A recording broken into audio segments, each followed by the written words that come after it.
Bonjour et bienvenue sur ce nouvel épisode de Cash Confidence. Cette nouvelle saison est réalisée en partenariat avec Boursobank, un partenaire qui partage notre mission, rendre la finance accessible et compréhensible pour tous et pour toutes. Ensemble, nous créons un espace où parler d'argent devient simple et surtout utile pour toutes les femmes qui veulent aborder ce sujet sans tabou. Aujourd'hui, on va parler bien sûr d'argent, mais surtout de ça veut dire quoi être riche. Et pour en parler, on reçoit aujourd'hui Johan Lopez, qui est le fondateur de Snowball, qui est un média justement sur l'argent, l'investissement. C'est un média qui cartonne.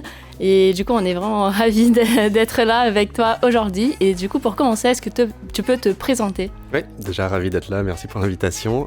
Oui, moi c'est Johan, j'ai 38 ans, je suis passionné d'économie depuis mes études à la fac, quoi. Et malheureusement, j'ai atterri dans le marketing, donc pas forcément dans l'économie, malheureusement, je rigole, c'était quand même cool.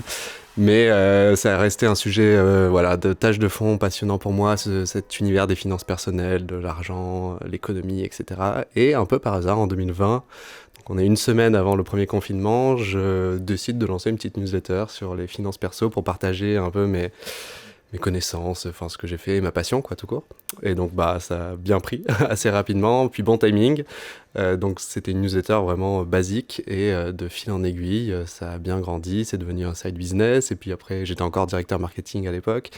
Et puis c'est devenu mon projet principal. Et puis petit à petit, on a fait grandir la boule de neige. Et voilà, aujourd'hui, on doit être 72 000, 75 000 personnes dans la newsletter. Et donc voilà, l'idée c'est vraiment de démocratiser, vulgariser, de dédramatiser cet univers qui peut faire un peu peur et d'essayer de le rendre un peu plus fun, comme vous essayez aussi. Donc c'est cool. Et donc voilà, en gros. Trop bien. Merci beaucoup d'être là. On est super contente. Et on suit toutes les deux Snowball, donc c'est un peu du fan club aujourd'hui pendant l'épisode. Première question pour entrer dans le vif du sujet, qui est aussi assez complexe. Mais pour toi, Johan, qu'est-ce que ça veut dire être riche ? Pour moi, Johan Lopez, ouais. Je me suis souvent posé la question et c'est vrai qu'elle n'est pas évidente. Je pense qu'on a tous une réponse différente, même si je pense on est des êtres humains et on se ressemble quand même beaucoup toutes et tous. Mais je dirais que le fait de ne pas avoir de stress financier, pour moi, c'est un peu une grande richesse parce qu'on est quand même, y a énormément de personnes qui n'ont pas cette chance. Et du coup, pour moi, c'est vraiment une richesse de ne pas se dire, ok, est-ce que je peux aller faire ce resto ? Est-ce que j'ai assez d'argent pour me payer les factures à la fin du mois ? Et non. Je pense que du coup, la richesse, je l'ai atteint assez vite parce que dès que j'ai eu mon premier job où je gagnais un peu d'argent, j'ai senti un peu ce côté, je suis libre. En gros, je pense que cette notion de liberté qui, pour moi, va bien avec la richesse. Après, il y a plein de niveaux de liberté différents. Hein. Une personne qui gagne 4 000 euros, elle a moins de liberté, entre guillemets, qu'une personne qui en gagne 100 000 par mois, évidemment, ça c'est sûr. Mais voilà, je pense que du coup, c'est ce niveau de base où je ne suis pas stressé par l'argent. Et donc pour moi, c'est un peu ça la richesse, ouais. Pour préparer cet épisode, j'ai discuté un peu de cette question-là aussi avec ma petite sœur qui a 14 ans pour poser tout le contexte. Et quand je lui ai demandé qu'est-ce que ça voulait dire être riche pour elle, elle a décidé de se baser sur des données très objectives. Elle m'a dit c'est quoi le salaire médian en France ? Ça veut dire être au-dessus de ça. Est-ce que pour toi, on peut trouver une sorte de manière objective de définir la richesse ou pas du tout ? Des personnes tentent de le faire. En effet, je crois que j'ai pris mes notes, mais du coup c'est la convention de l'Observatoire de l'inégalité qui du coup dit que c'est 2 fois le salaire médian. Donc en France, le salaire médian c'est 2 000 euros. Alors oui, pour celles et ceux qui... Le salaire médian, c'est qu'il y a la moitié des personnes qui gagnent moins et la moitié qui gagnent plus. C'est pas une moyenne, donc ça veut dire que voilà, la moitié des Français gagnent moins de 2 000 et l'autre moitié plus de 2 000. Et donc voilà, cet observatoire nous dit que la richesse c'est x2, donc autour de 4 000 euros par mois. Donc, est-ce que... Alors, il y a des personnes qui gagnent 4 000 euros et qui se sentent pas riches du tout. Hein. Ça, c'est vraiment une donnée statistique et c'est dur de mettre de l'humain derrière ça. Mais voilà, ça reste une mesure qui est utile parfois, en tout cas pour étudier des choses plutôt macro. Mais il faut quand même regarder au-delà du chiffre, tout simplement. Parce que comme je disais, une personne... qui a 3 enfants célibataires, 4 000 euros, c'est peut-être pas pareil que quelqu'un qui vit seul chez ses parents, peut-être. C'est pas la même chose. Donc voilà, apprendre avec des pincettes, c'est statistique. Mais voilà. Et pourquoi tu penses que c'est si difficile de justement définir ça? Et ça, je me pose la question aussi parce qu'au Brésil, actuellement, moi je viens du Brésil, et il y a un anthropologue qui est assez connu actuellement, et il vient de lancer un livre qui est un peu best-seller et tout. Et c'est un peu l'anthropologue des riches, parce que justement, il fait des études de la richesse. Ok. Et c'est hyper intéressant, et je me rappelle une fois que j'ai lu que au Brésil, à partir de tel niveau de salaire, justement, comme tu viens un peu de définir, tu peux être considéré riche. Sauf que, on va dire que c'était, je sais pas, 10% de la population ou 20% de la population peuvent être considérés riches. Sauf que quand on demande à des gens, est-ce que tu te sens riche, est-ce que tu es riche, je crois qu'il y a, je sais pas, 2-3% max qui vont dire oui. Donc en fait, ça marche pas, quoi. Ouais. Du coup, pourquoi c'est si difficile de définir la richesse et d'être perçu comme une personne riche? Surtout, je sais pas, les femmes, nous on parle beaucoup des femmes parce qu'il y a un peu cette mal à parler d'argent et se définir comme ok, je suis confiante et je suis libre dans ma vie. Alors, ouais, je pense qu'il y a plusieurs choses cachées derrière cette étude et ces données qualitatives plutôt, et pas quanti. Donc déjà, il y a le problème du quanti. Donc, c'est basé sur une moyenne et on n'est pas une moyenne en tant qu'individu. Donc évidemment, c'est ce que je disais un peu avant. Donc je pense que c'est pour ça qu'il y a des gens qui se considèrent pas riches parce que ils le sont pas concrètement, même si la moyenne veut qu'ils soient riches. Mais par exemple, si c'est basé sur le pays entier, le Brésil, c'est quand même gigantesque. Et donc c'est pas pareil de vivre à Sao Paulo versus dans la campagne où voilà, les prix sont pas du tout les mêmes. Et c'est pareil en France. Habiter à Paris, ça coûte beaucoup plus cher que habiter à Marseille ou à la campagne dans le Var. Enfin, je dis n'importe quoi. Et du coup, forcément, on n'a pas les mêmes niveaux de dépenses à salaire égal. Alors les salaires sont un peu plus élevés à Paris, c'est vrai, mais est-ce qu'ils sont aussi élevés que la différence du niveau de vie? C'est ça qu'il faut prendre en compte aussi. Donc ça, je pense que la première chose, c'est qu'on se base sur une moyenne, et une moyenne, c'est pas des êtres humains. Et ensuite, le deuxième, c'est, je pense qu'il y a aussi un côté très culturel et psychologique. On peut concrètement être riche, millionnaire, même centaines de millionnaires, et ne pas se sentir riche parce que un tel est plus riche que moi, ou cette comparaison avec les autres fait que je me considère pas riche. Alors c'est pour ça que peut-être une personne qui gagne 4000 euros, elle va se dire non, je suis pas riche, je vis correctement, mais par rapport au mec ou à la meuf qui gagne 100 000 euros par mois, je suis pas riche, quoi. Donc c'est aussi cette comparaison, je pense, qui fait que c'est pas évident de se détacher de cette définition de richesse. Et juste le fait qu'il n'y ait pas de définition concrète, c'est aussi ça qui fait que les gens peuvent pas se raccrocher à cette définition, je pense.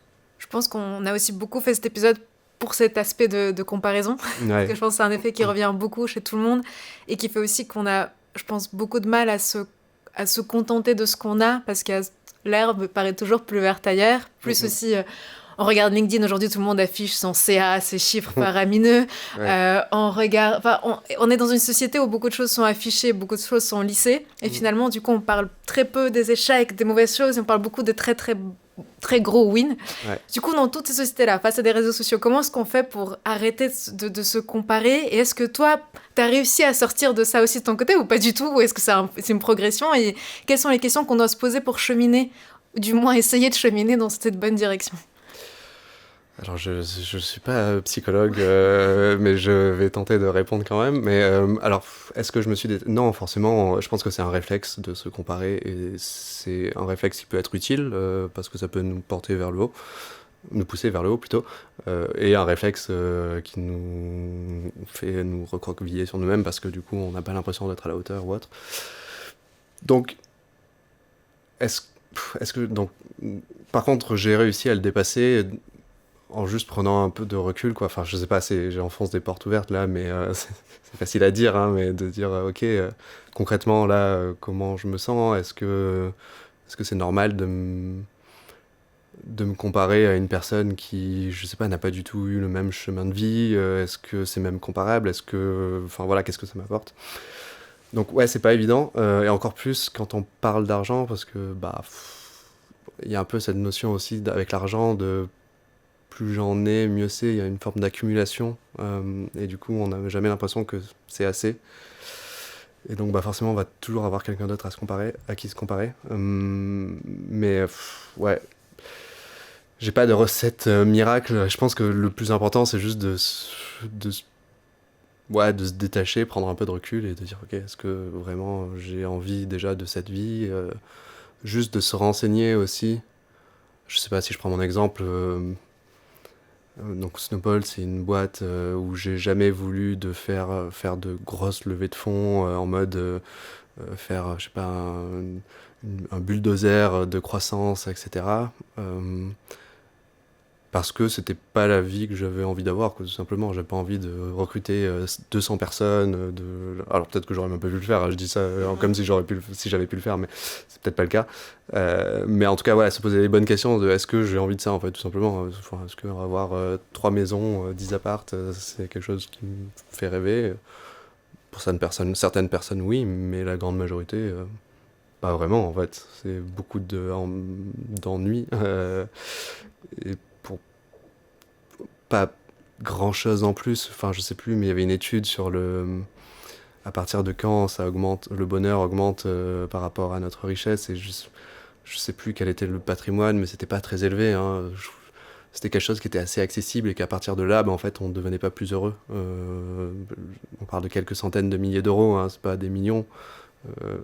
Je sais plus, peut-être que je dis n'importe quoi, j'ai pas les chiffres en tête, mais et que même au-delà, il y a ce grand sujet, est-ce que l'argent rend méchant? Enfin, la réponse courte, c'est oui. Enfin, les études l'ont prouvé. Enfin, je sais pas, il y avait une étude, je sais plus dans quel pays, mais d'observer les gens riches, le niveau de politesse, de genre laisser passer des piétons, on se rendait compte que les gens riches laissaient beaucoup moins passer que les gens normaux, quoi, entre guillemets. Donc, est-ce qu'on a envie de devenir cette personne-là? Je pense pas, et ça veut pas dire que toutes les personnes riches sont comme ça, évidemment. Encore, on parle de moyenne. Donc ouais, enfin toutes ces questions en fait c'est juste un cheminement, c'est comme de la psychologie, hein, de faire une thérapie, de dire ok pourquoi j'ai ces réactions, qu'est-ce que ça veut dire, est-ce que j'ai vraiment envie de ça, est-ce que justement l'herbe elle est vraiment plus verte ailleurs ou pas. Donc, ça prend un peu de temps, mais ça vaut le coup je pense. En tout cas si on a des problèmes avec ça, il y a des personnes qui n'ont aucun problème, s'en foutent complètement. Mais je pense que juste cet exercice de identifier mes objectifs, identifier un peu mes envies de vie et justement quelle personne je veux devenir dans le futur, c'est un exercice qui est hyper important, mais il y a plein de gens qui pourtant ils le font pas. Et par exemple, lors des challenges Cash Confidence, une des premières étapes, c'est justement de définir ses objectifs. Et je pense que c'est un exercice que j'adore parce qu'il y a pas mal de participants qui se disent moi je me suis jamais posé la question, je sais pas qu'est-ce que je veux dans la vie, et justement quand on n'a pas des idées, on suit juste les idées qui nous étaient imposées. Donc moi je sais pas, j'ai une sœur, j'ai un frère qui a fait des études comme ça, j'ai des amis qui ont fait des études comme ça, après je sais pas, un cabinet de conseil, après marié, après enfant, et en fait à aucun moment on se pose la question est-ce que ça c'est la vie que je veux. Et justement je travaille pour une richesse qui est un peu qui m'est imposée, qui est pas forcément ce que je veux dans la vie. Ouais, ça c'est vrai que c'est souvent un blocage, les objectifs, et moi aussi, enfin, souvent des personnes me disent en fait j'ai pas vraiment d'objectif particulier, même en y réfléchissant, j'ai pas envie d'une maison secondaire, ou peut-être j'ai même pas envie d'avoir d'enfants, ou j'ai pas envie de monter ma boîte, enfin j'ai pas de gros trucs, et c'est vrai que souvent quand ces gens ont ce blocage-là, ce que j'aime bien dire, c'est que on dit souvent le temps c'est de l'argent, mais l'argent c'est aussi du temps dans l'autre sens. C'est que en fait, l'argent te permet d'acheter entre guillemets du temps ou du temps libre. Et ça, de dire ok, j'ai pas d'objectif, mais en fait, ce que j'ai investi aujourd'hui, c'est m'acheter du temps dans le futur, quoi, tout simplement, parce que peut-être que à un moment, j'aurai peut-être un enfant et du coup, grâce à cet argent, je pourrais, je sais pas, prendre une nounou et du coup me libérer du temps libre, ou je veux faire passer plus de temps avec mes enfants et du coup passer au 4/5e, être moins payé, mais du coup j'ai investi avant et du coup en fait cet argent je peux l'utiliser pour m'acheter ce temps-là justement. Bref, des centaines de choses. Donc ouais, juste de se dire en fait cette ressource qui est extrêmement rare, le temps, pardon, c'est quand même cool d'en avoir plus quoi à un moment donné. Et du coup voilà, après c'est un équilibre entre qu'est-ce que je suis prêt à sacrifier aujourd'hui, parce que travailler c'est aussi de sacrifier un peu du temps perso, alors on est sur un autre sujet, mais du coup voilà, c'est trouver cet équilibre entre futur et présent, et je pense qu'il est facile. Être aux deux extrêmes c'est jamais bien, de tout claquer aujourd'hui, ouais, après, ok, si certaines personnes sont plus à l'aise avec ça, c'est ok, mais je pense que les extrêmes sont jamais bons. Ou au contraire, bah, tout épargner et ne plus sortir, etc. Je pense que ouais, la vérité est un peu au milieu, c'est un spectre, quoi. Il faut trouver où est son aiguille, quoi. Et juste par rapport à tous ces aspects-là aussi, pour essayer d'être aussi un poil plus concret, ce que tu as pu identifier aussi de ton côté des biais potentiels qu'on peut avoir quand on se fixe ces objectifs-là. Tu vois, on essaie quand même souvent d'aller regarder qu'est-ce qu'ont fait nos parents. Moi, je sais que quand j'étais petite, je considérais qu'être riche, c'était gagner la même chose que mon papa. Parce que j'ai entendu dire une fois, et du coup, mon objectif, c'était d'atteindre ça. Et quand j'atteins ça en sortant d'école, je me dis, bah, en fait, ça veut pas dire riche. Qu'est-ce que c'est? Ouais. Parfois, ça peut être parce qu'on a des amis qui ont réussi à acheter 2 maisons, et du coup, on voit ça. Et en fait, la... c'est quoi, quels sont les biais, comment est-ce qu'on les déconstruit et comment aussi est-ce que cette conception de la richesse évolue au fur et à mesure de l'âge. Je trouve ça aussi assez intéressant parce que la vision qu'on a enfant n'est pas la même qu'à 20 ans, n'est pas la même qu'à 30 ans, n'est pas la même que quand on se rapproche de la quarantaine. C'est quoi un peu tes réflexions là-dessus? Ouais, sur les biais de comparaison, c'est vrai que je pense que c'est le pire. Et alors ça peut être comparaison directe, oui, comme tu dis, un ami, une amie, parent, etc. Je pense qu'on en revient toujours à la même réflexion. C'est plus, est-ce que du coup j'ai vraiment envie d'être exactement comme cette personne, ou est-ce que j'ai envie de créer mon propre chemin, quoi. Parce que bah oui, nos parents, ils n'ont pas eu la même vie que nous. Certains, c'était des carrières 30 ans, 40 ans dans la même boîte, avec une retraite assurée. Et du coup, bah, ils avaient peut-être pas besoin d'investir. À cette époque-là, ils avaient juste besoin de tenir un budget, de s'assurer, voilà, le salaire était bon, le plein d'emploi, retraite assurée, bonne retraite en plus. Voilà, mais sauf que bah, si je prends un peu de recul, je me dis, ok, est-ce qu'aujourd'hui, on est dans la même situation ? La réponse est essentiellement non. C'est pas forcément. Il y a toujours des boîtes avec des personnes qui font 30 ou 40 ans et qui ont une bonne retraite, mais voilà, c'est quand même plus forcément la même situation. Donc en gros, se détacher et toujours se poser la même question, quoi. C'est est-ce que c'est cette vie-là que je veux, et est-ce que je suis dans le même référentiel que cette personne-là ou que cette époque-là. Et voilà, enfin, c'est plein de choses comme ça qui sont à prendre en compte. Et ouais, donc c'est beaucoup de projections, je pense, tout simplement, et de mieux se connaître. Donc ouais, là, on n'est plus dans la finance, on est dans la psychologie, là, clairement. Et, et c'est là où je pense que, bah, on parle souvent de santé mentale, etc. Mais je pense que oui, faire une thérapie aide aussi à mieux gérer ses thunes, quoi, tout simplement, et de mieux savoir de quoi on a envie dans la vie. Parce qu'on a plein de doutes, et du coup, bah ouais, je pense que si on est perdu aussi sur cet aspect financier, et qu'on sent que c'est un truc un peu lourd, il y a peut-être des trucs plus profonds et qui sont pas liés que à l'argent, quoi. Et que l'argent, c'est juste une partie, et c'est juste un truc, mais ça peut, comment dire, ça peut toucher au travail, à la vie sentimentale, à la vie pro, bref. Et donc, en général, s'il y a un problème avec l'argent, il y a des problèmes ailleurs, quoi. Et du coup, si on n'arrive pas trop à débloquer, je pense que oui, ça peut aider, ouais. Surtout que pour beaucoup de personnes, c'est un vrai stress, de l'anxiété. Et donc, bah, ça vaut le coup de creuser ça un peu plus, quoi. Ça, c'est sûr. On en parle beaucoup dans les challenges. Enfin, on est pareil de blocage psychologique et de repartir de l'éducation financière qu'on a reçue, du rapport à l'argent qu'on a vu aussi chez nos parents, et mieux ressentir aussi ses émotions par rapport à toutes ces angoisses. Pourquoi est-ce qu'on a peur d'investir? Où se situe l'émotion? Comment est-ce qu'on réagit par rapport à ça? Donc, ça nous parle beaucoup. Je veux rebondir sur une chose que tu as dit. Est-ce que d'un point de vue financier, aujourd'hui, il faut qu'on soit... Être riche signifie d'être encore plus riche que ce que nos parents étaient, parce qu'on a besoin d'être plus riche pour vivre dans le monde actuel, ou pas? Alors, en moyenne, oui. On parle toujours, on retombe sur le même sujet, parce que bah... Et puis en plus, oui, si tu prends en compte l'inflation, oui, 100 000 euros, donc 655 000 francs à peu près. Bah en fait, quand j'y pense, je me dis, quand je me souviens de ce que ça voulait dire, 655 000 francs à l'époque, pour moi, c'était gigantesque, ces sommes-là. Et tu pouvais acheter une super belle maison, alors peut-être pas à Paris, mais... Et aujourd'hui, 100 000 euros, ça paraît pas si gros que ça, quoi. Donc c'est l'effet de l'inflation, quoi. Donc oui, si on prend la parité de pouvoir d'achat, ouais, il faut plus d'argent. Donc, ça, c'est mécanique, mais du coup, on gagne plus d'argent.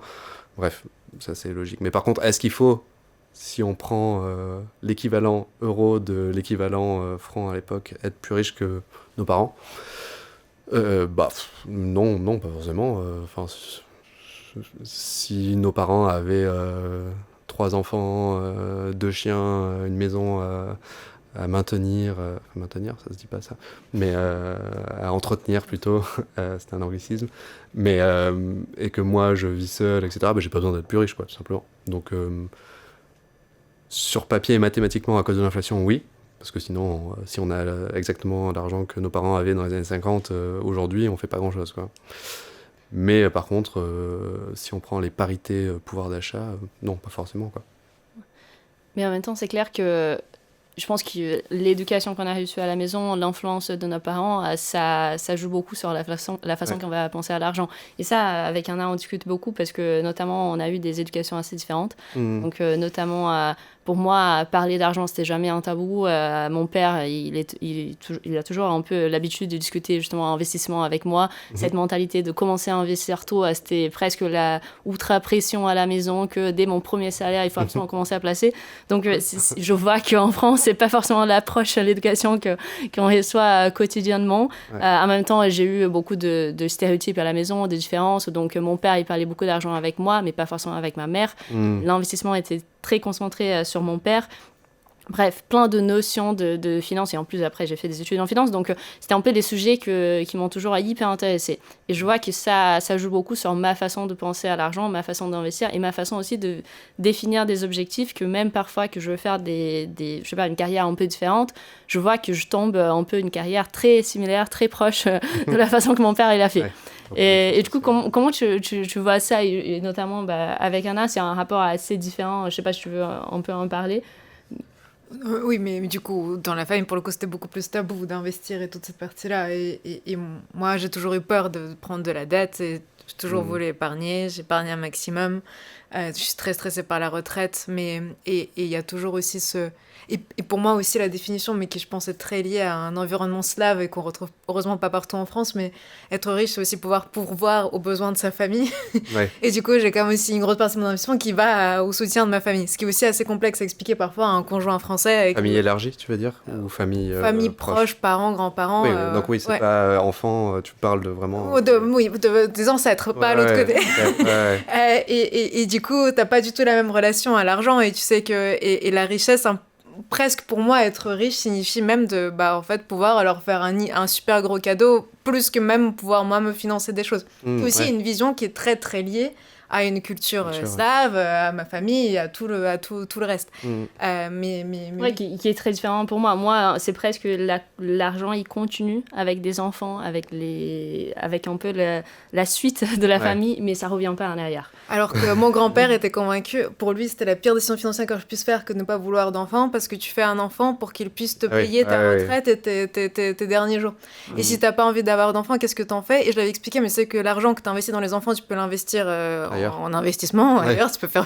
Et dans ce cas-là, t'as autant d'argent et t'as pas à demander à quelqu'un d'autre de te payer quoi que ce soit, donc c'est aussi un rapport qui est... Mais du coup, je raconte tout ça juste pour dire à quel point la notion de richesse, elle est aussi influencée par l'éducation qu'on a à la maison. Oui, ça c'est sûr. Oui, c'est clair. Moi, je pense que... Alors, mon père était... Enfin, il était boulanger, il est toujours vivant, mais c'est juste qu'il est devenu allergique à la farine et du coup il a changé de métier. C'est un peu le comble. Et ma mère était infirmière libérale, donc ce côté un peu entrepreneuse. Et du coup, je pense que forcément, ça... Parce que je la voyais prendre certains risques, donc forcément, du coup, j'étais moins averse à ce risque. Versus si j'avais eu 2 parents, je sais pas... Je cherche pas à faire de stéréotypes, mais carriéristes dans la même boîte, etc. Peut-être qu'ils prennent pas de risques. J'aurais peut-être été plus averse au risque à l'âge adulte. Donc oui, forcément, ça... Et puis la culture, en effet... La culture française, elle est très... encore une fois, elle est liée à son système, un système qui te protège, très paternaliste, qui est du coup, voilà, dans une sorte de cocon, alors pas depuis très longtemps, hein, mais du coup, t'as pas besoin de prendre de risques en fait dans ce système-là. En tout cas, jusqu'à présent, c'est en train de changer. Mais voilà, donc forcément, en fait, voilà, il faut juste se détacher de un peu tout ça et de dire ok, est-ce que enfin voilà, comment j'ai été influencé, est-ce que mon environnement m'influence, on est tous influencés de façon positive ou négative, mais bref, c'est un sujet complexe, mais oui je vous rejoins sur l'éducation et c'est pas évident de s'en détacher. Et juste pour revenir sur le être plus riche que ses parents, souvent c'est très c'est même pas un besoin, c'est juste que c'est un signe de réussite, et du coup si on l'est pas, bah du coup on a l'impression d'avoir un peu échoué. C'est un peu comme si on a 2 parents médecins et qu'ils nous ont poussé à être médecin et que je deviens pas médecin, peut-être que je vais sentir que j'ai un peu échoué dans la carrière qui m'était destinée. Et du coup, si on compare le niveau de richesse, on peut avoir cette pression en se dire non, en fait, ce serait logique que je sois au-dessus de mes parents. Et donc souvent c'est pas évident, et surtout quand des personnes ont des parents qui sont assez riches, ils ont encore plus cette pression, et souvent cette pression, ça peut aller dans les deux sens, hein. C'est un peu soit ça me pousse à devenir encore plus riche, soit je suis en mode non, pas du tout, je veux pas faire ça, et du coup je vais pas investir et tout, et du coup je me retrouve à 2 extrêmes qui sont pas forcément les meilleurs. Et ce qui est aussi assez intéressant avec la culture française, et ce qui je trouve aussi est très éminemment français, c'est aussi tout ce tabou de la richesse, cette peur d'être trop riche, où j'ai aussi des amis dans des familles très franco-françaises, évoquer leur salaire devant les parents leur serait impensable parce qu'ils savent que les parents les jugeront là-dessus. Toute la richesse familiale, personne n'en parle, et ça crée aussi d'autres tabous qui sont aussi quand même très, très inhérents au système. Ouais. C'est vrai que ce tabou-là de parler d'argent, je sais pas d'où il vient. Est-ce que du coup, est-ce que c'est lié à ce que je disais avant, du coup, ce système qui te protège, et du coup, en fait, t'as même pas besoin d'en parler de tout ça, versus tu vis aux États-Unis, on n'a pas ce système qui te protège, et du coup, on a beaucoup plus cet esprit entrepreneurial, et quand on est entreprenant, on aime parler de ce qu'on fait. Bon, on le voit sur LinkedIn, les entrepreneurs, ils adorent partager, etc.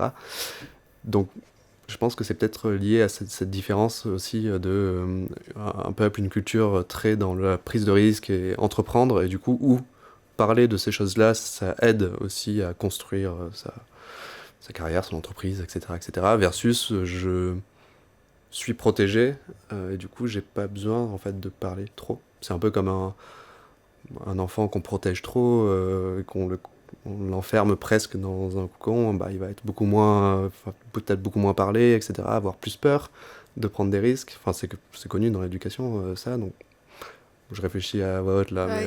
Mais j'ai pas réfléchi à tout ça, mais du coup, ouais. T'as même presque aussi une porte de... Je pense qu'il est aussi présente avec la réussite sur tout le reste. Si tu essaies de t'enrichir, tu fais aussi pas confiance à l'État, et t'as aussi une sorte de... Tu le trahis aussi quelque part, parce que... Et ce qu'on voit aussi aujourd'hui, avec où moins de personnes ont confiance dans le système en place, donc du coup, tu ressens davantage besoin de prendre des risques et d'essayer d'épargner, de mettre de côté, d'investir, parce que tu sais pas si la retraite te sera garantie, mais du coup, t'as aussi une perte de foi dans un système qui, avant, t'apportait une forme de sécurité. Oui, du coup, t'as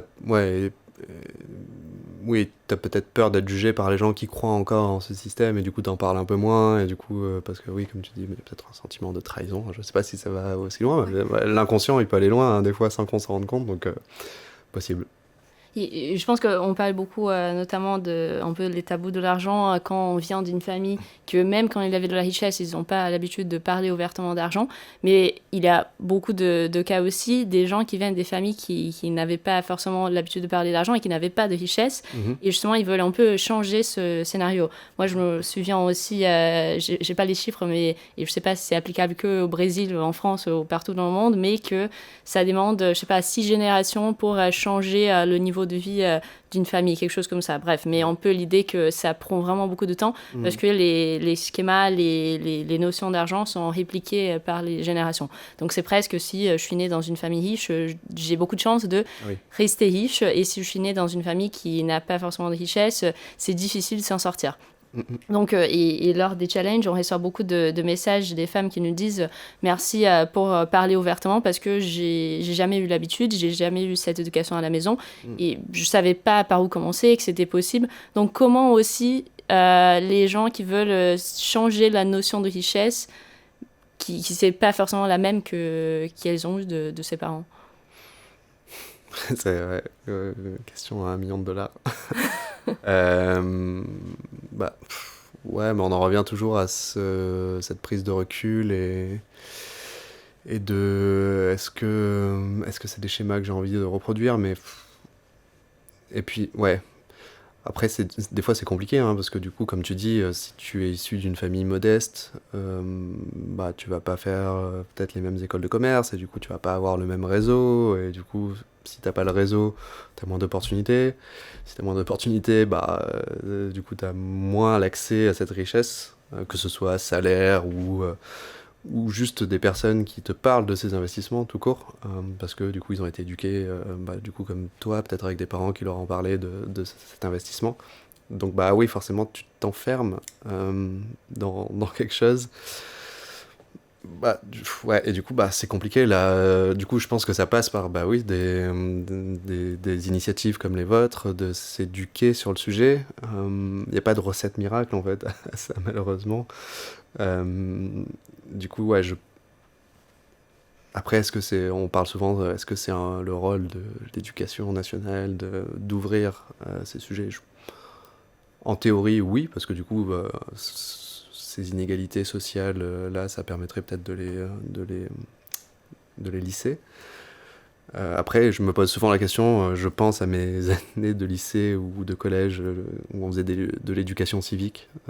Et du coup, je me souviens d'aucun de ces cours. Et du coup, je me pose la question, est-ce qu'on est assez mature à cet âge-là pour comprendre les intérêts composés, dire c'est important d'investir, c'est quoi une assurance vie? Je suis pas certain. Alors peut-être un peu plus tard, université ou un peu avant d'avoir son premier job, peu importe les études qu'on a fait, que ce soit un CAP, un BEP, un bac, un master, un doctorat, peu importe. Peut-être que c'est à ce moment-là, juste avant de rentrer dans la vie active, que du coup il faudrait qu'on ait cette mini-éducation financière.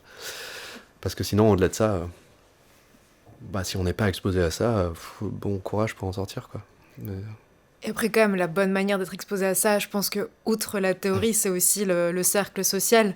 Et peut-être qu'en ça aussi, la République, avec l'école en tant que creuset de la nation, avait un sens, parce que je pense notamment beaucoup d'exemples avec frères et sœurs qui sont en collège ou au lycée actuellement, mais qui vont voir des différences de richesse entre là où vont certains de leurs camarades en vacances et d'autres ne vont pas. Et du coup, t'as déjà ceux qui peuvent acheter des cartes Yu-Gi-Oh! Et ceux qui peuvent pas. Et et de nous, on a eu la chance de faire la même école de commerce, mais on est entouré de pas mal de personnes qui ont beaucoup d'ambition et parfois qui ont des niveaux de richesse que moi j'ai jamais eu dans ma famille et qui peuvent se dire sur un coup de tête, venez, on va dans un étoilé après une rando. Après une rando. Pourquoi? Comment? Dans quel monde? Mais c'est ça aussi c'est beaucoup le cercle aussi qui joue sur ça. La diversité du cercle. Ouais. Et tout, ouais, non, c'est sûr. Mais qui est pas évident, c'est dur d'y accéder à cette diversité et à ce cercle-là, ouais. Mais parce que et à la fois il te permet de changer quand même ton point de vue sur qu'est-ce qui est la richesse, mais d'autre côté aussi qui te réintroduit de nouveaux biais et de nouvelles quêtes et comparaison, c'est un peu et de comparaison et de pourquoi eux peuvent se permettre ça, moi jamais de ma vie ça me viendrait à l'idée, de aussi comment est-ce que je m'adapte à ce groupe, enfin c'est à la fois positif, à la fois négatif, et c'est dur de s'en prémunir aussi en amont. C'est pour ça que je pense que c'est je dis souvent que je suis très content d'avoir plusieurs cercles très différents les uns des autres, avec des amis qui vivent encore au fin fond du Var, d'autres qui sont un banquier qui s'est reconverti en infirmier, un dentiste, un start-upper, et j'ai un peu du monde d'autres qui est juste employé basique aussi dans une banque. Bref, d'avoir un peu ce cercle, cette diversité dans son cercle, mais c'est pas évident ça aussi. C'est facile à dire, mais c'est dur à faire en fait, tout simplement. Et de la même manière, quand on parlait aussi des rôles modèles, pour moi, c'est aussi quelque chose que je trouve assez complexe. Ouais. Mariana en parle dans son média La Trentaine, mais c'est une discussion qu'on avait aussi avant, mais de quand on est une femme, déjà, c'est difficile de trouver aussi des exemples de femmes qui n'ont pas eu d'enfants et qui potentiellement partagent un point de vue positif là-dessus. C'est très dur à trouver, il faut mine de rien les chercher, beaucoup plus que celles qui peuvent regretter. De la même manière, il y a aussi plein de rôles modèles de vie alternatives qui passent pas par j'ai fait une super école du conseil ou potentiellement une start-up et je me suis mariée, j'ai monté une famille et c'est difficile de trouver des modèles alternatifs et de trouver des gens qui partagent des exemples et dans lesquels on peut aussi se reconnaître. Ouais, non, c'est compliqué, ouais. Après, je me demande, je me pose souvent la question, est-ce que, c'est un peu à double tranchant les réseaux, parce que du coup, on peut trouver des rôles modèles qui étaient difficiles à trouver dans les années 80, 90, etc. Mais inversement, on a accès à des rôles modèles très même catégorie, et du coup, ça nous écarte de la réalité. Ouais, c'est un peu un sujet complexe aussi, les réseaux sociaux. Mais ça peut être un accès aussi. Je pense qu'il y a beaucoup de personnes qui découvrent, on parle des finances perso ou de l'entrepreneuriat, qui découvrent des personnes qui leur ressemblent davantage grâce au réseau. Donc tout n'est pas jeté sur Instagram ou TikTok ou autre, quoi. Il faut juste savoir faire le tri et garder son esprit critique. Je pense que en gros, c'est la base de tout, un peu ce fameux esprit critique, de se détacher et de dire ok, je prends du recul. C'est un peu le fil rouge de ce qu'on se dit depuis le début, quoi. Et donc ça, c'est peut-être presque ça la base qu'il faut qu'on travaille, c'est cet esprit critique-là, et c'est pas évident. Avec parfois des documentaires comme ils sont assez fascinants sur le sujet. Parce que si on regarde en Chine, toutes ces TikTokeuses qui montrent ces vidéos du petit-déj dans un hôtel de luxe, et en fait, on voit que c'est juste un décor de cinéma, et 5 vont poser avec le même petit-déj et la même pomme. Enfin, c'est aussi, mine de rien, le réseau social crée aussi un biais sur qu'est-ce que la richesse qui est très très fort, et qui aussi crée encore plus de jalousie par rapport à tout ça. Ouais. Ça c'est sûr. Après, je pense que c'est quelque chose qui se travaille. C'est quelque chose qui se travaille. Moi, maintenant, aujourd'hui, quand je vois quelqu'un comme ça, je fais soit je dis quel bouffon, ou ça m'énerve, ou je vois exactement ce que la personne veut faire derrière. Donc, mais après, c'est pas évident, et je pense que ça se travaille.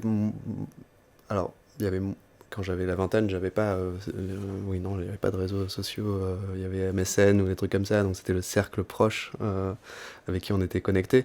Mais oui, quand on a 20 ans, évidemment, c'est compliqué de pas se comparer à ces personnes-là, ou de pas vouloir être comme ces personnes-là, et du coup ça se travaille avec les années.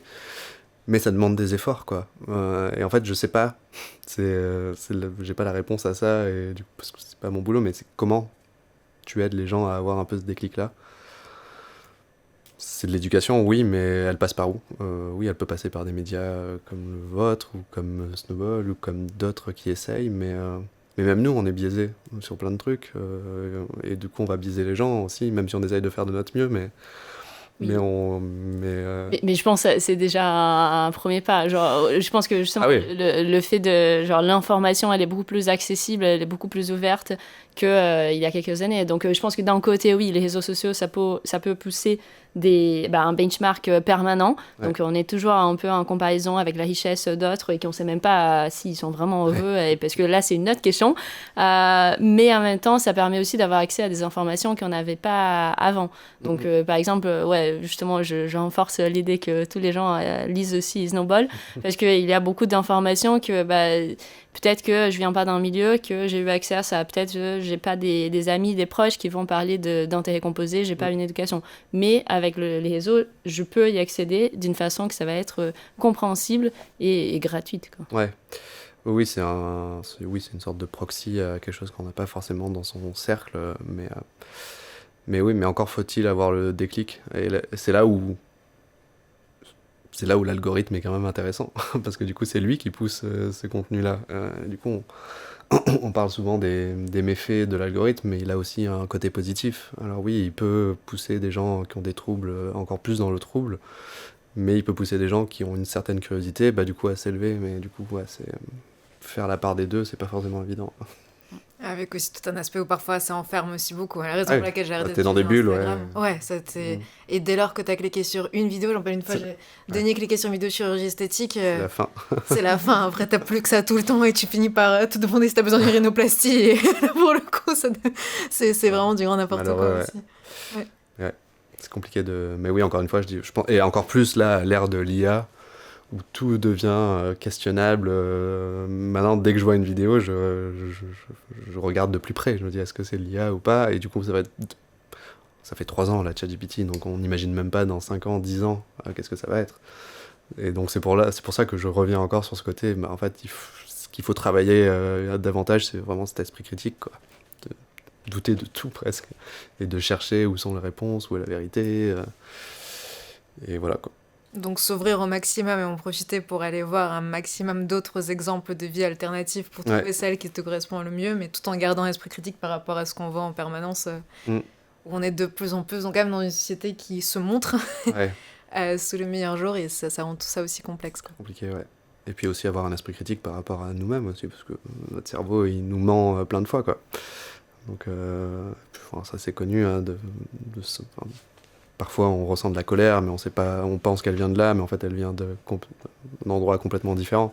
On en revient à cette fameuse thérapie de faire alors thérapie, c'est pas forcément aller voir quelqu'un, hein, mais c'est juste de faire un petit travail d'introspection, mais ouais, c'est utile. Et très concrètement, parce qu'on arrive en fin d'épisode aussi, on parlait du coup de la richesse, mais le pan de cette question, c'est aussi c'est quoi le matelas de sécurité qu'il faut avoir pour vivre au quotidien. Avec Snowball, vous avez construit un outil qui permet un peu de calculer ce matelas. Est-ce que tu pourrais juste donner rapidement les principales questions qu'il faut se poser pour juste se poser la question de, à défaut d'être le plus riche, c'est quoi le minimum dont il faut que je dois disposer pour vivre? Ouais, alors déjà je pense que la base, en gros moi en tout cas je pars du scénario catastrophe. En gros c'est se dire ok, c'est quoi la pire des choses qui puissent m'arriver, genre vraiment je perds mon boulot, je sais pas, je peux plus rembourser mon prêt immobilier, du coup je sais pas, je dois vendre la maison, bref, se dire c'est quoi ce scénario catastrophe, et à partir de là du coup on va déterminer ok, j'ai besoin de combien d'argent, en gros, pour ne pas être en danger et ne pas avoir à vendre mes investissements si j'ai investi. Parce que c'est aussi ça le but du matelas de sécurité, c'est de ne pas vendre. Donc on parle souvent de 3 à 6 mois de dépenses obligatoires. Donc oui, le prêt immobilier, nourriture de base, pas les restos, les prêts que je suis obligé de rembourser, la crèche si j'ai un bébé, bref, tous ces trucs-là.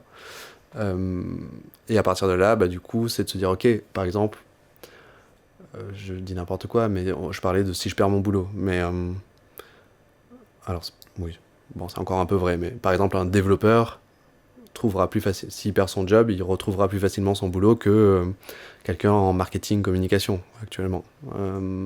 Et du coup, par rapport à ça, oui, peut-être qu'un développeur qui est célibataire, qui vit chez ses parents, son scénario catastrophe, il y a pas beaucoup de risques, donc peut-être que lui, ça lui suffit 2 mois de matelas de sécurité ou 3 mois. Par contre, une femme seule, avec des enfants, avec un boulot un peu précaire, etc., peut-être que le matelas de sécurité, il doit être beaucoup plus élevé, c'est peut-être 12 mois.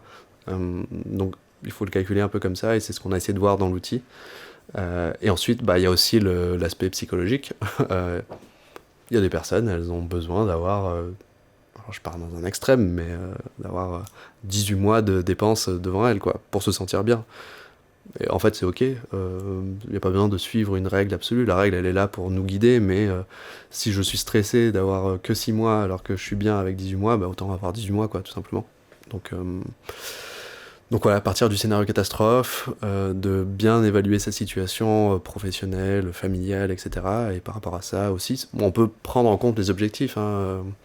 Si je veux devenir freelance dans 6 mois, en fait, c'est pas cette situation pro actuelle qu'il faut prendre en compte, mais c'est la situation pro dans 6 mois, parce que je sais que je vais y être. Donc, il va falloir que j'augmente mon matelas de sécurité. Voilà, donc c'est un peu toutes ces choses-là à prendre en compte. Et voilà, et après, à stocker sur un livret A, c'est très bien, parce que c'est sécurisé, c'est pas perte en capital, ça rapporte un petit peu. Voilà. Et du coup, on passe à la dernière question de l'épisode. Donc, devant toi, tu as un jeu de cartes.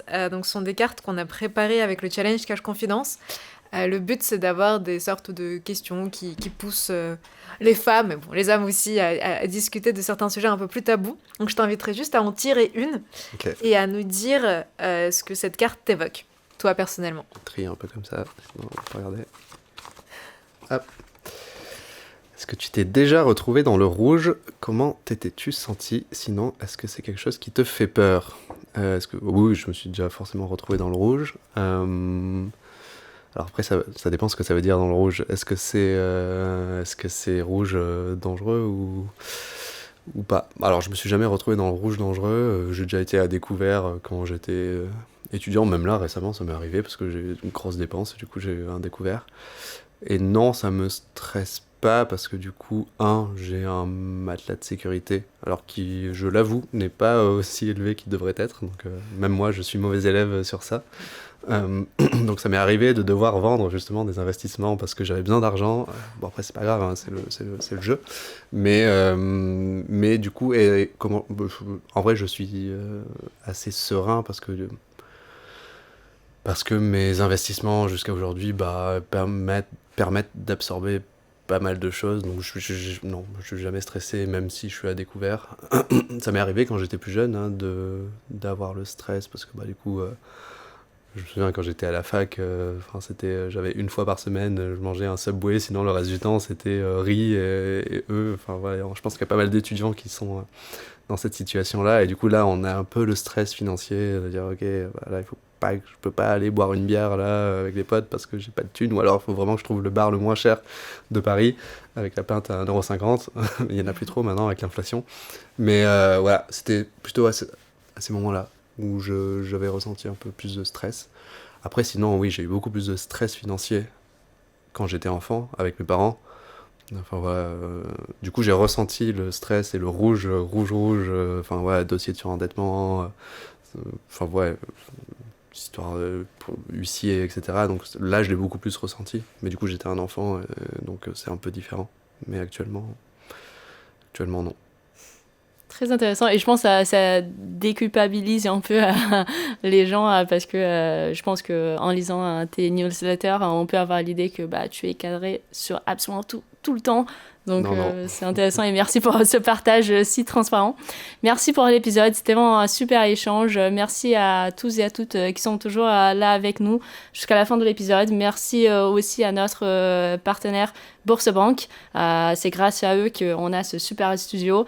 Et merci vraiment pour tous les gens qui soutiennent Cash Confidence depuis le début. Et on se retrouve dans quelques semaines pour un prochain épisode. Et d'ici là, prenez soin de vous et de vos finances. Vous avez aimé cet épisode? Retrouvez-nous dès maintenant sur Instagram, @cashconfidence avec un S. Vous pourrez y retrouver plein de conseils dans la continuité de tout ce qu'on se dit dans ce studio. À très bientôt.